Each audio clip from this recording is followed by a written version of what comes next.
All right, let's keep the good news flowing.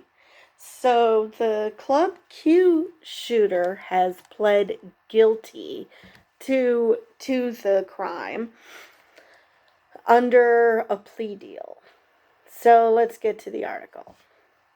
The person who killed 5 people at a Colorado Springs nightclub in 2022 was sentenced to life in prison on Monday after victims called the shooter a monster and coward who hunted down revelers in a calculated attack on a sanctuary for the LGBTQ plus community.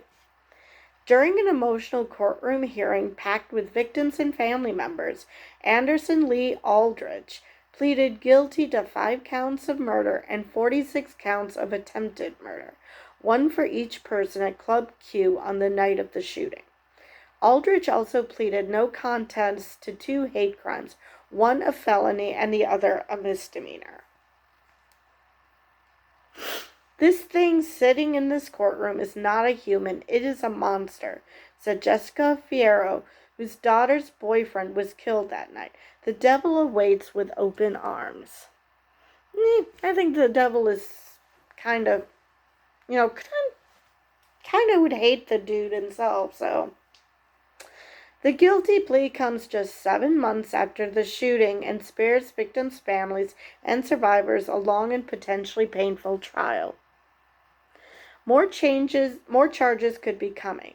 The FBI confirmed Monday it was working with the U.S. Justice Department's Civil Rights Division on a separate investigation into the attack. People in the courtroom wiped away tears as the judge explained the charges and read out the names of the victims. Judge Michael McHenry also issued a stern rebuke of Aldrich's actions, connecting it to societal woes. You are targeting a group of people for their simple existence, McHenry said. Like too many other people in our culture, you choose to find a power that day behind the trigger of a gun. Your actions reflect the deepest malice of the human heart, and malice is almost always born of ignorance and fear. Yep. The killings rekindled memories of the 2016 massacre at the Pulse Gay nightclub in Orlando, Florida, that killed 49 people. Relatives and friends of victims were able to give statements in court Monday to remember their loved ones. Survivors spoke about how their lives were forever altered just before midnight on November 19th when the suspect walked into Club Q and indiscriminately fired an AR-15 style semi-automatic rifle. The father of a Club Q bartender said Daniel Ashton had been in the prime of his life when he was shot and killed. He was a huge light in this world and was snuffed out by a heinous, evil, and cowardly act, Jeff Ashton said. I will never again hear him laugh at my dad jokes. Daniel Ashton's mother, Sabrina, was among those who said they would not forgive the crimes, which they shouldn't. Another forgave Aldrich without excusing the crime.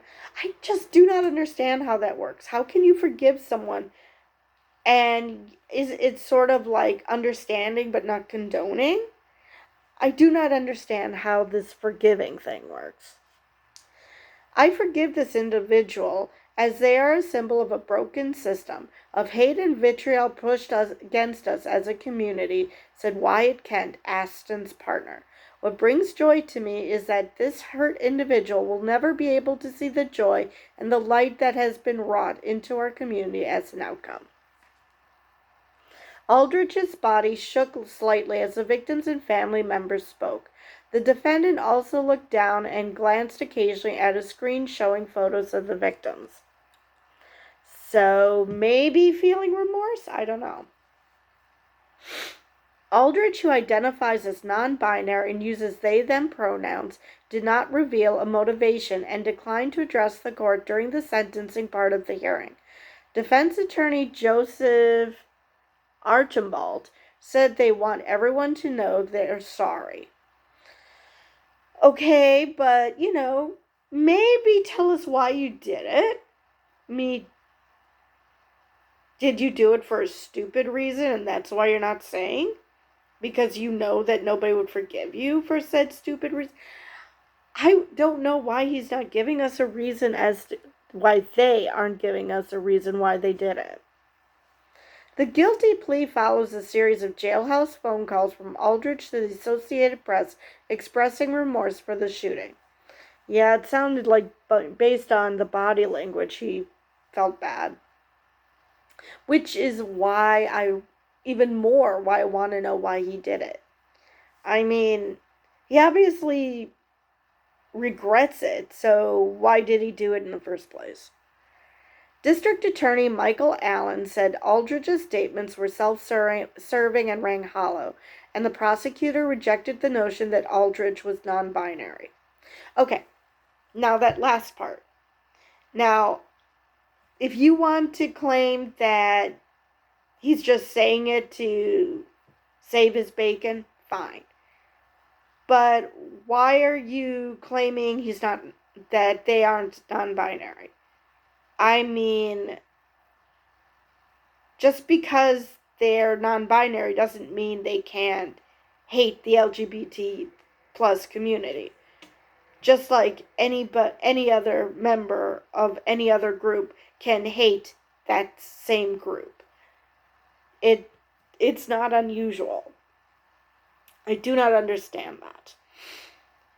Now, I did read that their father was worried when he discovered that they had perpetrated the shooting. He was so concerned that his son was gay, which would obviously be like the worst thing ever. So maybe they were trying to curry favor with their father? I don't know. Sounds like that's not someone you should be currying favor with. And this dude is an adult. It's not like they are, just barely an adult. They are an adult. So why are you still trying to curry favor with a parent who hates your very existence? All right, there's zero evidence prior to the shooting that he was non-binary, said Allen, who repeatedly called Aldrich a coward. He exhibited extreme hatred for the people of the LGBTQ plus community, and so I think it was a stilted effort to avoid any bias-motivated or hate crime charges. It's possible that if I'm a member of the community that I hate, that somehow I won't have hate crime enhancers added. I guess that's possible. But again, you can hate a group that you're a part of. That isn't a new thing. I mean, it's a puzzling one. Why would you hate yourself that much? But still, it is a thing.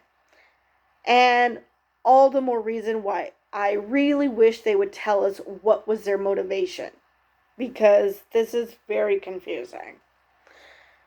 Allen told the judge that the victims were targeted for who they were and are. Hatred coupled with criminal action will not be tolerated, he added. The prosecutor. Okay, I was going to say, wait, what? Aldrich's no contest plea on hate crimes charges effectively has the same impact as a conviction under Colorado law and doesn't absolve them of responsibility. Aldrich was originally charged with more than 300 state counts, including murder and hate crimes. The U.S. Justice Department has been considering federal hate crime charges. The status of those deliberations were unclear Monday, but FBI Special Agent Mark Mikulik confirmed there was an ongoing investigation. The U.S. Attorney's Office has requested no documents in the case be released, said Colorado Springs Police Chief Adrian Vasquez. Allen said the federal death penalty was a big part of what motivated the defendant to plead guilty. Yep, that would be a big motivator. However, the Colorado plea deal and sentence would not preclude U.S. authorities from charging Aldrich with a federal crime that carries a death sentence, explained Robert Dunham, former head of the Death Penalty Information Center and now an adjunct professor of death penalty law at Temple Law School. Double jeopardy, the prohibition against trying someone twice for the same crime, wouldn't apply because federal and state jurisdictions aren't the same and because the charges wouldn't be identical. It isn't clear what specific crime Aldrich would face. The U.S. Attorney's Office for Colorado said it could not comment on ongoing investigations. The line to get through security and into the courthouse early Monday snaked through the large plaza outside as victims and others queued up to attend the hearing. One man wore a t-shirt saying, "Loved always and never forgotten." The attack at Club Q came over a year after Aldrich was arrested for threatening their grandparents and vowing to become the next mass killer, while stockpiling weapons, body armor, and bomb-making materials. Oh, so instead of daddy issues, he has grandparents issues? I don't know, were they trying to make their grandparents proud, sad, get even with them somehow? I'm not sure what the hell is going on here. The charges in that case were eventually dismissed after Aldrich's mother and grandparents refused to cooperate with prosecutors, evading efforts to serve them with subpoenas to testify. Aldrich was released and authorities kept 2 guns, but there was nothing to stop Aldrich from legally purchasing more firearms. Yeah, another reason why our gun laws seriously suck. Aldrich told AP in one of the interviews from jail that they were on a very large plethora of drugs and abusing steroids at the time of attack. Are you seriously blaming this on roid rage? But they did not answer directly regarding the hate crimes charges. When asked whether the attack was motivated by hate, Aldrich said that was completely off base. You know, it's entirely possible that it had nothing to do with hate. Of course, I would love to know what it had to do with, besides, something about their grandparents. But I would love to know what the motivation was. District Attorney Allen said Aldrich knew exactly what they were doing during the attack and had drawn diagrams in advance indicating the best way to carry it out. So maybe they wanted to become a famous serial killer and decided to go to a environment that they knew. I mean, I guess that's possible. But he emphasized that Aldrich didn't get any concessions in the plea agreement, sentenced to the maximum of 5 consecutive life sentences plus 2,208 additional years for the 46 counts of attempted murder. That amounts to the second longest sentence in state history, behind only the one given the person who killed 12 people at a movie theater in a Denver suburb in 2012, Allen said. That night, when Ashton Gamblin stared into Aldrich's face, shots were already going off. I nuzzled up with my friend's body, soaking my clothes in his blood, terrified that this person might come back, said Gamblin, who was shot 9 times. I hope for the worst things possible in prison. Even that wouldn't be good enough. Okay, so that is the article, and that was bizarre how they went to an eyewitness out of the blue. No lead in, no nothing, just boom. But anyway, so at least we will not hear from him ever again. I don't know what the appeals process is like. This article didn't say anything about an appeals process. I mean, it was a plea deal, so I guess that this is the end. I mean, you can't appeal a plea deal, I don't think. But, Yeah. Yeah, they obviously had issues with their parents. I know the father was just freaked out that this happened at a gay nightclub, so terrified that his son was gay.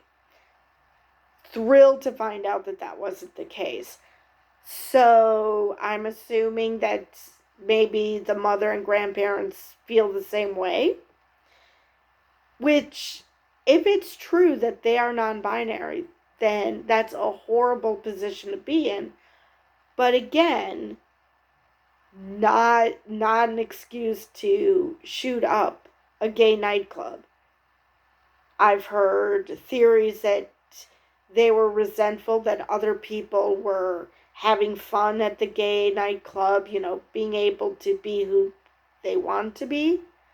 But the thing is, for a lot of these people, that is their only safe space. So it's not like, they couldn't have done the same thing. Considering the father was completely unawares that they went to this nightclub until he found out about the shooting, they could have done that. They could have been themselves at the nightclub. So, like I said, I do not recall how old this person is, but, I don't think that they're so young that they could not have gotten away from their family. So, yeah. Not there. I'm still not seeing. I mean, obviously, there is no reason to shoot up a nightclub, but I'm not even coming close to a remotely good reason. Forget that there isn't a good reason, but I'm not even getting close to it.